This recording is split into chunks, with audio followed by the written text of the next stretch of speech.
Ce journal vous est présenté par Fonds des promotions de l'industrie. Votre partenaire privilégié pour la réussite de vos projets.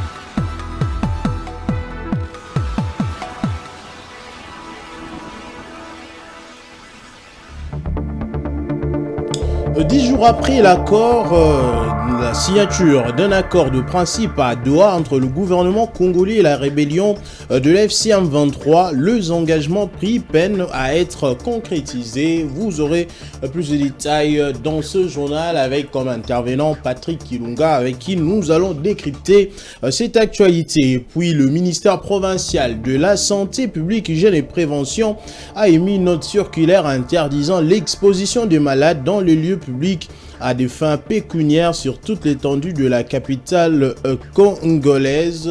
Une équipe de Géopolis a fait donc le constat ce matin. Et puis à l'international, le forum Afrique-Caraïbes sur le commerce et l'investissement s'ouvre officiellement aujourd'hui dans la capitale de la Grenade, marquant un tournoi pour le lien économique transatlantique.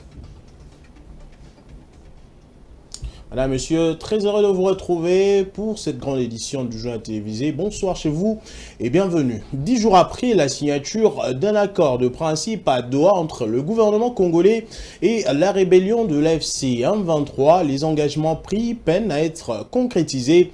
Le texte prévoyait une entrée en vigueur immédiate avec une date butoir fixée au mardi 29 juillet 2025. Ces délais est désormais expiré sans avancée notable dans mon mat. Parmi les principales dispositions prévues, figurait un cessez-le-feu immédiat et permanent. Or, des combats continuent d'être signalés dans les provinces du Nord Kivu et du Sud Kivu, mettant à mal la crédibilité des engagements pris par les deux camps. Concernant les mesures de confiance, les deux parties avaient pris l'engagement de procéder à la libération réciproque des détenus avant toute nouvelle phase de négociation. Une étape indispensable pour permettre la reprise des discussions prévues à Doha le 8 août. Mais à ces jours, aucune libération n'a été signalée. Au-delà des prisonniers, le retour sécurisé des déplacés devrait être une priorité afin de détendre une situation humanitaire catastrophique. Mais là encore, pas d'avancée non plus. Cette impasse fait planer un doute sérieux sur l'avenir du processus. La désescalade verbale tant redoutée reprend de l'élan avec une guerre médiatique et communicationnelle d'une rare violence. Pour rappel, les deux parties avaient convenu de négocier un accord de paix global d'ici le 17 août dans un esprit de compromis et de responsabilité. Mais l'inertie actuelle risque de compromettre l'ensemble de la démarche. J'ai annoncé en début de cette édition que nous allons recevoir Patrick Kilunga, journaliste à Géopolis Forum, chargé des questions sécuritaires. Patrick Kilunga, bonsoir. Bonsoir Blaise Tukuzola, bonsoir également à tous nos téléspectateurs. Alors l'actualité tourne autour de cet accord de principe entre la RDC et l'AFC M23. Dites-nous un peu quels sont les grands principes qui fondent l'accord de paix entre la RDC et le Rwanda. Voilà, d'abord dans les deux processus, parce qu'actuellement ce sont deux processus, il faut d'abord distinguer le processus de Doha de celui de Washington, parce qu'actuellement à Doha, ce qui a été signé, c'est la déclaration de principe, qui n'est pas un accord en tant que tel, c'est une déclaration de principe. Là, les processus vont se poursuivre, je crois, d'ici le 8 août, mais du côté de Washington, c'est un accord qui avait déjà été signé entre le Rwanda et la RDC. Cet accord, je crois que les téléspectateurs peuvent le voir. Il est là, l'accord de paix. L'accord de paix, il est là. En direct, en exclusivité. Voilà, il est fondé sur, on va dire, 4 principes d'abord. Principe de souveraineté, c'est-à-dire que désormais, chaque pays doit respecter la souveraineté de l'autre. Principe de l'intégrité territoriale, c'est-à-dire pour la RDC qui a été victime de l'agression du Rwanda via des groupes armés, c'est interdit désormais. Le principe de l'accord veut que le Rwanda et la RDC signent désormais, ont signé depuis le 27 juin dernier, sur le principe de l'intégrité territoriale de chacun. Il y a aussi le principe de l'unité nationale, c'est-à-dire que le Congo est un et indivisible. On parle du Congo parce que du côté rwandais, ils peuvent parler aussi de leur pays. Oui. Nous, on parle du Congo. Le Congo est un et indivisible. C'est donc, on parle de l'unité du Congo. Et puis le quatrième principe, c'est le principe du règlement pacifique des différends. C'est au pluriel, hein, oui. Des différends, c'est-à-dire qu'aujourd'hui, demain ou l'autre jour, s'il y a un différend entre la RDC et le Rwanda, le principe signé dans cet accord veut qu'on règle, c'est-à-dire les deux pays règlent de manière pacifique le conflit. Alors, ce texte-là, parce que le texte, on peut dire qu'il est petit, mais il est costaud parce qu'il fait référence aussi à des textes comme la résolution 2773, qui condamne ouvertement le Rwanda et qui oblige le Rwanda à retirer ses troupes de la RDC. Il se fonde aussi sur la Constitution, hein, c'est-à-dire qu'il y a une constitutionnalité, donc ça doit s'accorder à la Constitution. Il se fonde aussi sur la charte de l'Union africaine, sur la charte de Nations Unies également, mais dans le corps de l'accord lui-même, il y a 7 points importants. C'est vrai que l'accord est ventilé sur 9 chapitres, mais le 9 chapitres compte vraiment 7 points importants dans l'interdiction des hostilités, le désengagement, le mécanisme conjoint qui doit être mis en place, les retours des réfugiés, la MONUSCO et l'aide multilatérale qui doit aider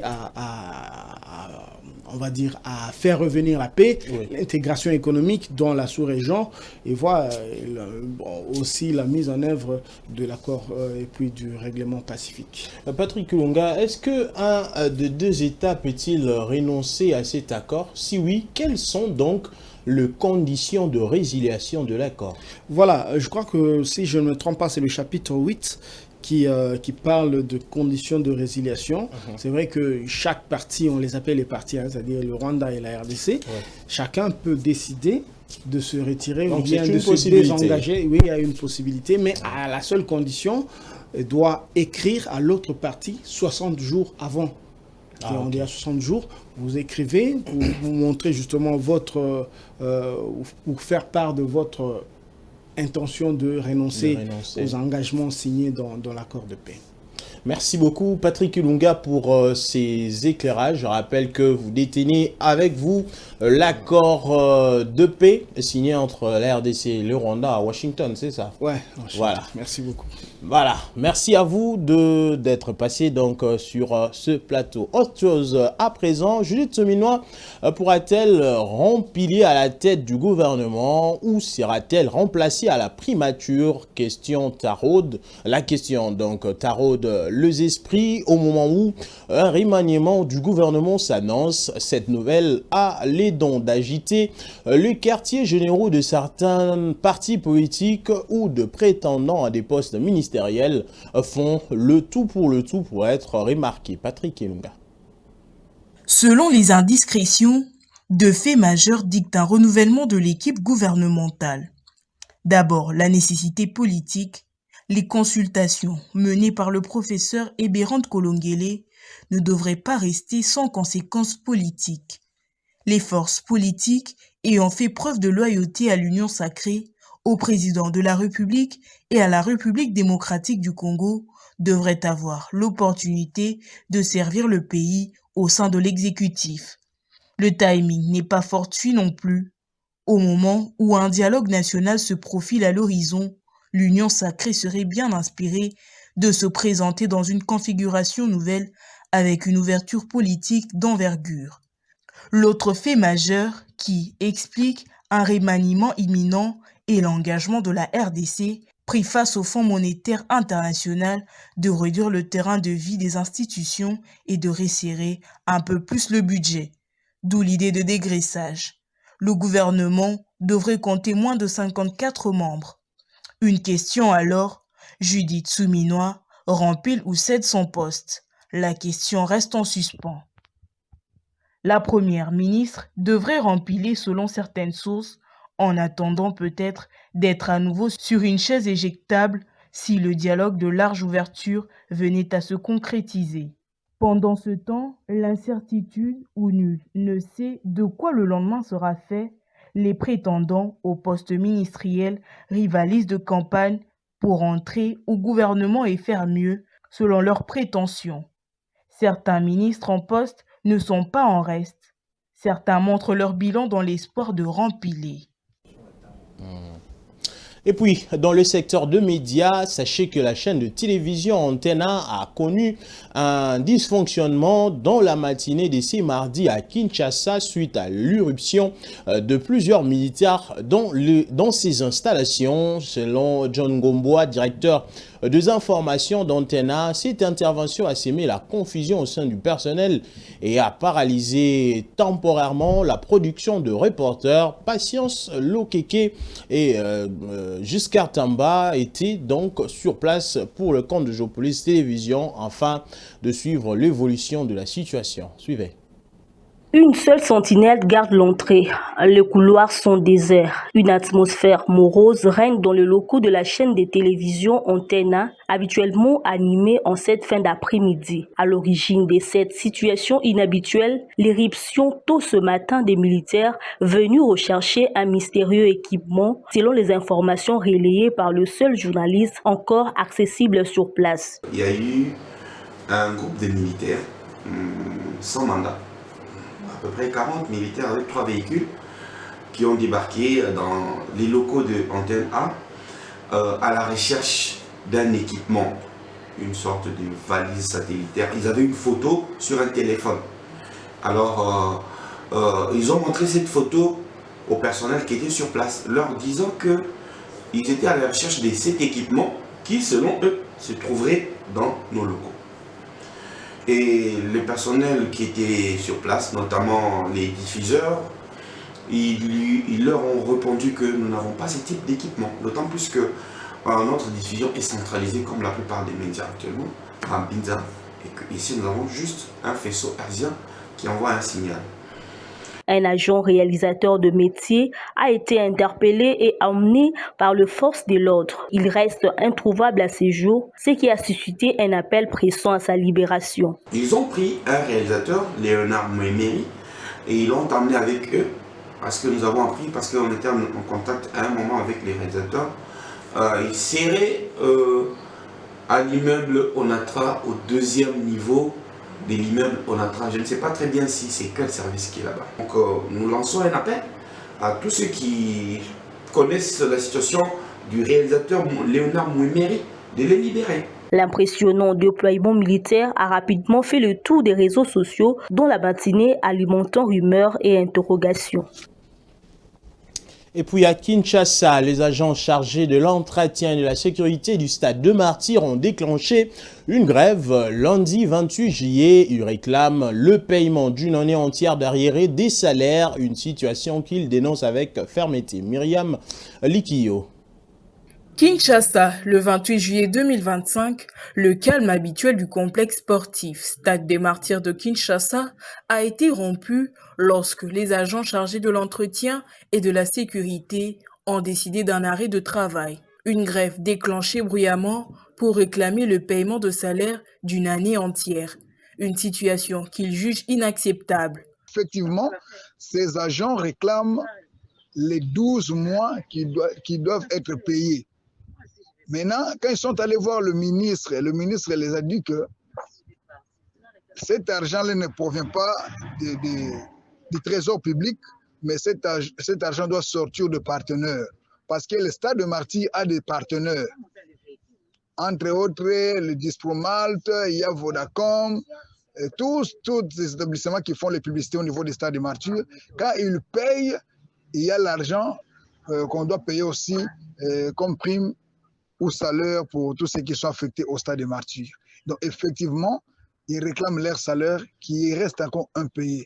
Banderole en main, ils se disent fatigués de multiples promesses non tenues. Les grévistes ont organisé un mouvement de protestation visible à l'entrée du complexe.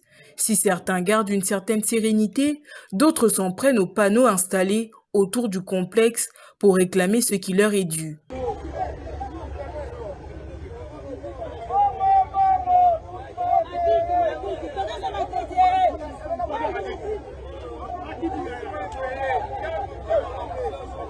Ce mouvement vise à interpeller les gestionnaires du complexe ainsi que les autorités compétentes sur la négligence administrative dont ces travailleurs disent être victimes.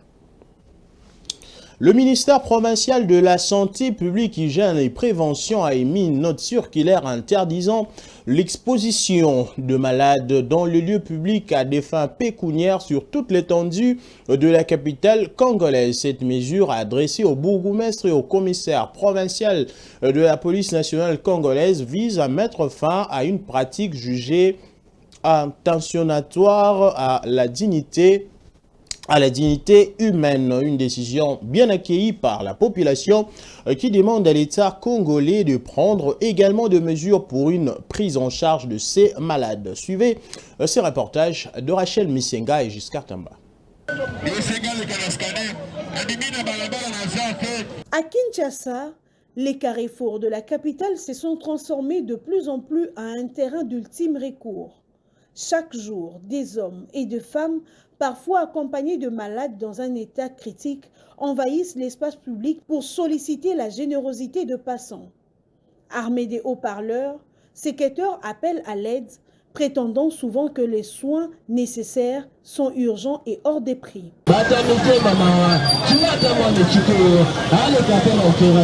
Rond-point magasin, l'un des carrefours de la ville de Kinshasa. Ici, tout le monde connaît des quêteurs qui lèvent de fonds pour une cause médicale à ciel ouvert. Après la décision du ministère provincial de la Santé publique, Hygiène et Prévention interdisant l'exposition de ces malades, aucun bruit de baffle ni des micros, pas d'enfants exposés. Ce qui réjouit certains passants de ces carrefours. C'est un phénomène à Kinshasa que nous déplorons tous. Et je crois que au-delà de ça aussi, c'est anormal de faire en sorte que l'enfant soit une marchandise, donc une source de revenus. Pour certains, au lieu d'aller travailler, ils cherchent de gauche à droite pour avoir des enfants qui ont besoin, bien sûr, d'un besoin urgent de traitement, pour se faire de l'argent. Et si vous suivez de plus près, ces enfants d'ailleurs, cet argent-là, ils se partagent. Tu vois, l'autre va dire que moi j'ai amené les éléments sonores, moi j'ai travaillé toute la journée, j'ai crié, les montants ils se partagent. Et en réalité, les véritables malades ne reçoivent que des miettes. Par ailleurs, la décision d'interdiction ne suffit pas. Un suivi et une prise en charge de ces malades serait la meilleure solution. C'est une bonne mesure, mais il fallait quand même penser à prendre une mesure par rapport à ces enfants-là, ils iront où? Les 500 000 francs que nous, les passants, nous leur donnons, c'est ce qui permet ne fût-ce que dans un premier temps la prise en charge. Je crois que l'État doit revoir cette décision. C'est une bonne chose de les empêcher, mais il faut penser à les encadrer. Ils ont besoin de notre appui. Je soutiens la décision, mais je dis aussi que le ministre doit aller au-delà. Il ne suffit pas seulement d'interdire. Parce que si vous interdisez, vous n'avez pas apporté des solutions à ces enfants-là. Interdire, c'est bien, mais apporter des solutions, c'est beaucoup mieux. Alors les ministres feraient mieux de cibler des cas de maladies, par exemple, comme on les voit sous d'autres cieux, des maladies qui peuvent être prises en charge par le gouvernement congolais, par exemple. Cette pratique viole l'article 16 de la Constitution. Le ministre provincial de la Santé publique, Hygiène et Prévention a ordonné les transferts systématiques des malades vers des structures sanitaires compétentes et prévient que tout contrevenant s'expose à des sanctions légales. Et puis en sport, madame, messieurs, la préparation du Léopard prime l'équipe nationale congolaise de football pour le championnat d'Afrique des Nations 2024 a connu de nombreuses difficultés avec un démarrage tardif et des problèmes logistiques. L'équipe a dû s'adapter à des multiples changements de programme avant de pouvoir enfin se rendre en Tanzanie pour peaufiner sa préparation. Suivez. Initialement prévue pour le 8 juillet, la préparation de l'équipe nationale n'a débuté que le 18, soit avec plus d'une semaine de retard. Ce retard est dû à l'introduction tardive du cahier de charges par l'ancien CONOR au ministère du Sport. Une fois le stage à Kinshasa lancé, le 36 présélectionnés ont dû passer par un match d'opposition avant que le coach Otis Ngoma ne retienne le 26 pour la phase finale. La FECOFA contraint d'annuler les stages de ses léopards à prime en Algérie à la suite de la décision du TAS. Un stage en Tanzanie pour pallier. Le programme initial prévoyait un stage en Algérie, mais celui-ci a été annulé, notamment en raison de la différence climatique avec les pays co-organisateurs du CHAN 2024, à savoir le Kenya, la Tanzanie et l'Ouganda. Le dévolu s'est alors porté sur la Tanzanie où l'équipe a finalement pu se rendre le 25 juillet après avoir résolu des problèmes de passeport. Arrivés en Tanzanie, les léopards à prime doivent désormais trouver des matchs amicaux pour peaufiner leur préparation. Initialement prévu contre la sélection tanzanienne le 28 juillet, ce match a dû être revu en raison du tournoi de 3 nations organisé dans le pays. La RDC devra donc négocier pour affronter au moins l'un de 3 adversaires avant de se rendre au Kenya le 31 juillet, à 3 jours de la rentrée en ligue face aux autres. Malgré ces perturbations, le léopard à prime espère surmonter ces difficultés de préparation pour briller lors du CHAN 2024 et effacer le souvenir de leur élimination de le premier tour en Algérie.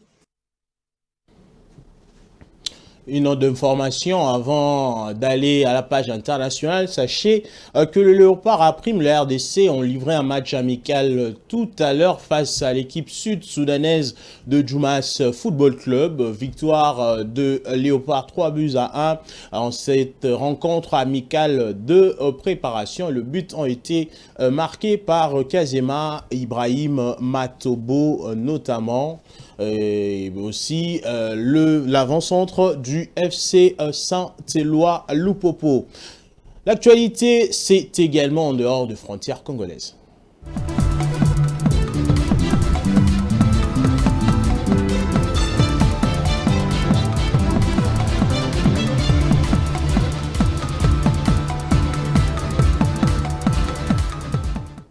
Le Forum Afrique-Caraïbes sur le commerce et l'investissement s'ouvre officiellement aujourd'hui dans la capitale de la Grenade, marquant un tournant pour le lien économique et transatlantique. Placé sous le thème « Résilience et transformation, renforcer la coopération économique Afrique-Caraïbes à l'ère de l'incertitude mondiale », la 4e édition devrait attirer plus de 1800 délégués et 40 exposants avec pour objectif de générer 100 millions de dollars de transactions commerciales et d'investissement. Rachel Missenga. Les forums Afrique-Caraïbes sur le commerce et investissement a officiellement ouvert ses portes ce 28 juillet à Saint-Georges, capitale de la Grenade. Placé sous les thèmes résilience et transformation, renforcer la coopération économique Afrique-Caraïbes à l'ère de l'incertitude mondiale, cette 4e édition ambitionne de générer plus de 100 millions de dollars en transactions commerciales et d'investissement. Plus de 1800 délégués et une quarantaine d'exposants venus de 2 régions se sont réunis pour présenter une large gamme de produits et des services dans une atmosphère de coopération renouvelée. Alors que les échanges commerciaux entre l'Afrique et les Caraïbes restent inférieurs à 1% de leur exportation globale, Actif 2025 entend inverser cette tendance. Les forums se positionnent comme un catalyseur stratégique pour stimuler les relations économiques, culturelles et entrepreneuriales entre les 2 continents. Il offre une plateforme unique de dialogue entre les secteurs publics et privés, incluant l'investissement, le PME et membres de la diaspora africaine, afin de bâtir une vision commune de la prospérité et de faire émerger une Afrique mondiale plus intégrée et connectée. Organisé conjointement par la Banque africaine d'import-export, les gouvernements de la Grenade Actif 2025 proposent un programme riche mêlant séances plénières de haut niveau, rencontres interentreprises, visites des terrains et opportunités de réseautage. Les participants exposeront les perspectives d'investissement dans les secteurs clés tels que l'agroalimentaire, les industries créatives, les tourismes, la finance, la numérisation, les infrastructures ou encore l'industrialisation. Une occasion unique de consolider le pont durable entre l'Afrique et les Caraïbes en misant sur la complémentarité et la solidarité économique. L'île de la Grenade s'apprête à accueillir le forum Afrique-Caraïbes sur le commerce et l'investissement, un grand forum économique qui réunira près de 1000 participants venant d'Afrique, des Caraïbes et du reste du monde. Chefs d'État, investisseurs, entrepreneurs, institutions financières et PME vont s'y pencher sur les opportunités d'investissement, de commerce et de coopération. L'événement mettra l'accent sur des secteurs clés comme l'agro-industrie, l'énergie, les infrastructures ou encore les industries créatives. Encore une fois, Rachel Misenga. Événement majeur pour l'intégration économique entre l'Afrique et les Caraïbes, la Grenade accueille ces 28 et 29 juillet 2025 la 4e édition du Forum Afrique-Caraïbes sur le commerce et l'investissement. Résilience et transformation, renforcer la coopération économique Afrique-Caraïbes à l'ère de l'incertitude mondiale est les thèmes directeurs qui guidera le travail de l'actif. Chefs d'État, hauts responsables, investisseurs, membres de la diaspora, chefs d'entreprise venant du continent et du reste du monde sont attendus à Saint-Georges, la capitale, pour exposer les pistes d'une coopération économique renforcée entre les deux régions. Les forums, bien plus qu'une simple vitrine économique, proposent des panels de haut niveau, des rencontres B2B et B2G, des expositions sectorielles en passant par des vitrines d'investissement. Selon les centres du commerce international, les commerces entre l'Afrique et le Caraïbe pourraient atteindre 1,8 milliard de dollars américains d'ici 2028, notamment grâce aux investissements dans ces secteurs de l'agro-industrie, de l'industrie, du tourisme, de l'industrie créative, le service financier et le logistique. Après les succès de l'édition 2024 aux Bahamas, le Forum Afrique-Caraïbes sur le commerce et investissement, initiative de la Banque africaine d'import-export Afrique-Zimbank, revient avec ambition de consolider les corridors commerciaux entre l'Afrique et la région de la CARICOM. L'information, c'est aussi à travers le journal paru dans la ville de Kinshasa en ces 29e jours du 7e mois de l'année. Madame, messieurs, faisons place à la revue de presse avec la sélection et les commentaires de Don Momat.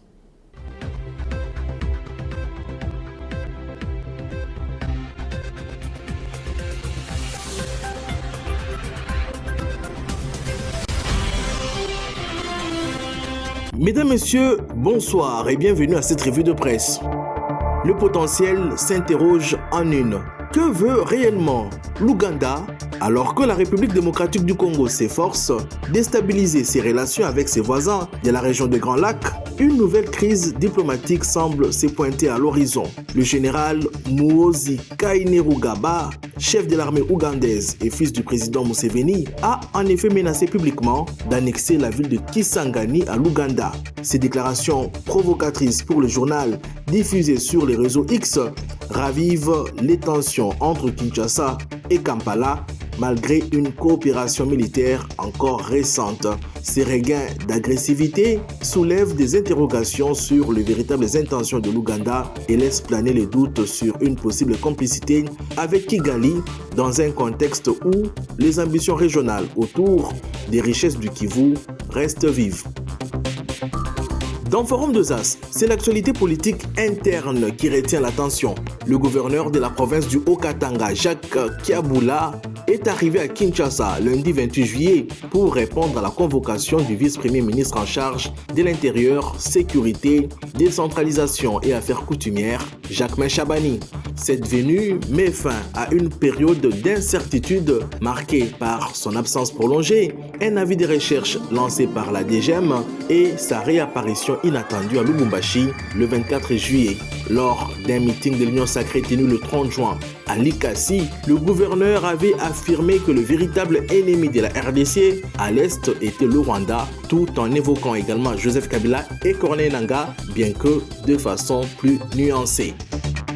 Du côté de la propriété urbaine, Le Phare et Géopolis Hebdo dressent un constat alarmant de l'état de Kinshasa. La saleté omniprésente des cités au centre-ville choque encore le rare citoyen sensible à l'hygiène publique. Le tourisme semble désormais sans avenir dans la capitale, regrette le phare. Certains sites jadis attractifs ayant disparu sous la pression du boom immobilier. À cela s'ajoute la prolifération de constructions anarchiques et de marchés pirates sur des terrains initialement destinés à accueillir entreprises ou infrastructures touristiques. Les agents des affaires foncières, enrichis dans l'ombre de leurs autorités, espèrent même répéter leurs pratiques ailleurs.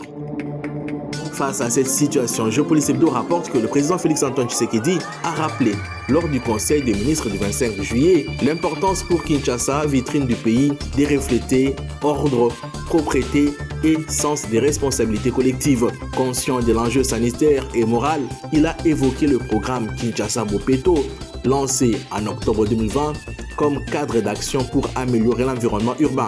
Un rapport détaillé, assorti des propositions concrètes, devra être soumis au Conseil des ministres dans un délai d'une semaine par le ministre délégué en charge de la politique de la ville afin d'envisager une mise en œuvre progressive. Fin de cette revue de presse, au revoir et à la prochaine.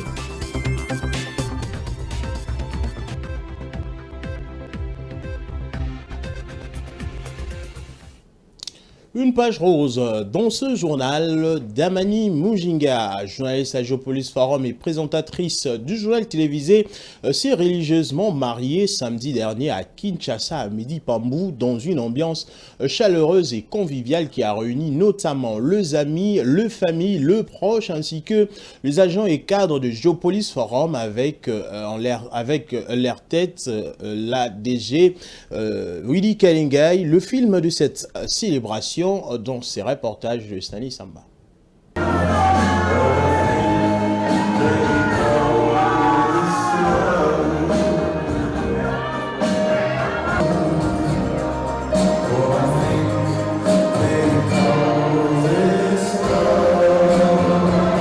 Entrelacés l'un contre l'autre, Damani et Mehdi ouvrent la traditionnelle piste de danse. Déjà unis par le rite coutumier et civil, ils ont cette fois scellé leur engagement devant Dieu.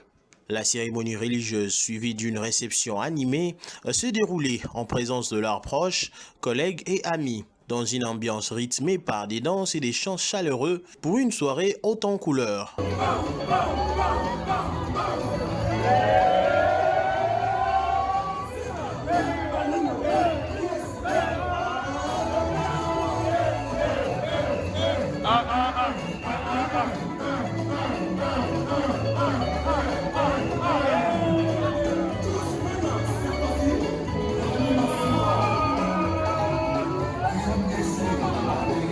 Le mariage, considéré comme un don de Dieu et l'union de deux destinées, a été officialisé sous le signe de l'amour et de l'engagement.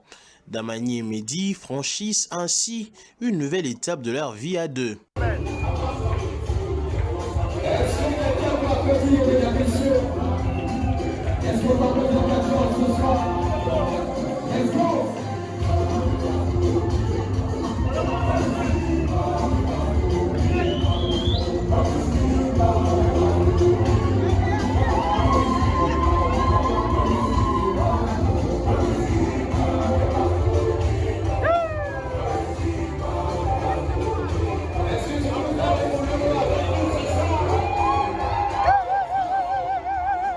Damani Mujinga, désormais Pambou, a tenu à honorer non seulement sa famille, mais aussi son directeur général William Albert Kalingay, patron du groupe de presse Géopolis Forum, dont la présence a marqué ces moments d'émotion et de reconnaissance. De nombreux messages de félicitations ont été adressés aux jeunes époux, empreints d'émotion et de vœux de bonheur. Je suis très heureux d'être parmi les invités du mariage de Madame Damani et son époux M. Mehdi. Félicitations au couple. Nous souhaitons une longue vie, comme on dit à Kinshasa, jusqu'à la gare. Nous leur souhaitons beaucoup de bonheur, beaucoup d'enfants et beaucoup de choses. Tous les vœux de bonheur Damani et félicitations pour les le vœu de bonheur, prospérité, de tant de bonnes choses que le bon Dieu vous protège, que le bon Dieu vous accompagne durant toute votre vie sur cette terre. point d'orgue de la soirée, le traditionnel gâteau de mariage immaculé et raffiné, soigneusement choisi pour symboliser la pureté de leur amour.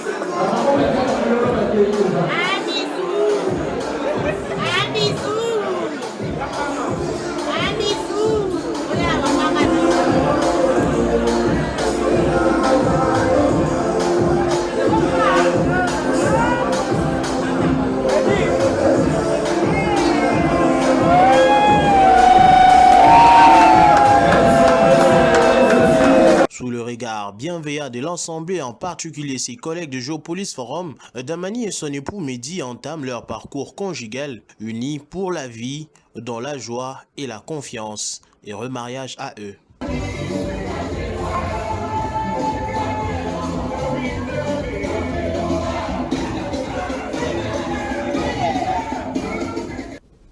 Voilà, et remariage à Damani Mujinga, Damani Pambou, allais-je dire.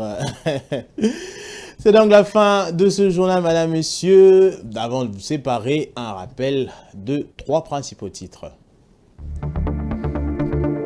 10 jours après la signature d'un accord de principe à Doha entre le gouvernement congolais et la rébellion de l'AFC M23, les engagements pris peinent à être concrétisés. Vous l'avez suivi dans ce journal. Et puis le ministre provincial de la Santé publique, Hygiène et Prévention a émis une note circulaire interdisant l'exposition des malades dans le lieu public à des fins pécuniaires sur toute l'étendue de la capitale congolaise.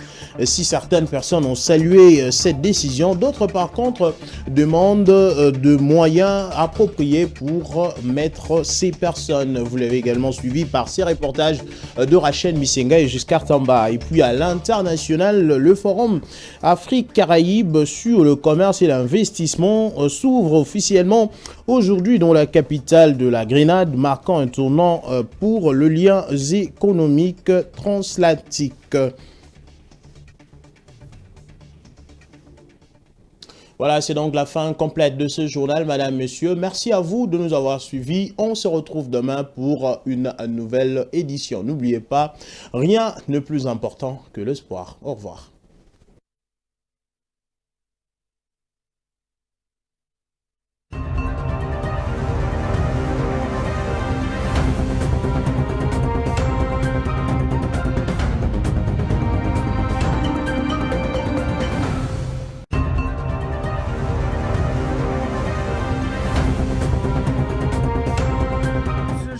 Vous a été présenté par Fonds des promotions de l'industrie, votre partenaire privilégié pour la réussite de vos projets.